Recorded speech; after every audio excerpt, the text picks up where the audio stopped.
বোৱাৰী তুমি এখন পাইছাহিহে ইমান লাহে লাহে কৰিলে কেনেকে হ'ব বাৰু কিমান কাম আছে মই মোৰ কাৰণে কোৱা নাই নহয় তোমাৰ কাৰণেহে কৈছো এই বয়সত যিমান কাম কৰিবা তলত বহি বহি সিমানে ভাল হ'ব আমি আগতে কিমান কৰিছিলো বাৰু হ'ব সোনকাল কৰা ঢেঁকীত ধান দি থৈছো খুন্দিবগে লাগে এই সময়ত ঢেঁকী যিমান পাৰা সিমান মাৰিব লাগে তেতিয়া ডাক্তৰৰ ওচৰলৈ নোযোৱাকে হয় ভালহে আৰু কেতিয়াও চিৰজীৱনৰ কাৰণে ধুনীয়া নহয় মই তোমাৰ ভালৰ কাৰণে কৈছো আহা হ'ব মা মই গৈ আছো মই এখন মচি পেলাই গৈ আছো আপুনি বলকচোন মই গৈছোৱেই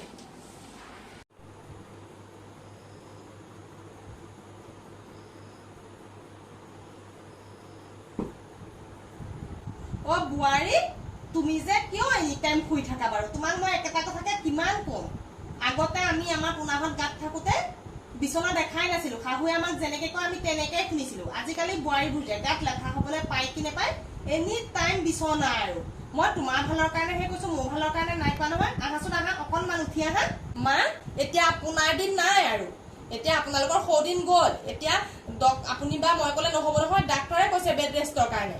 ডাক্তৰে কৈছে কাৰণেহে থাকো ডাক্তৰে গধুৰ বস্তু দাঙিবলৈ মানা কৰিছে বেড ৰেষ্টত থাকিবলৈ কৈছে সেইকাৰণেহে আপুনি মানে অকল আৰু বুজি নাপায় দে ইমান কৈ থাকিলেও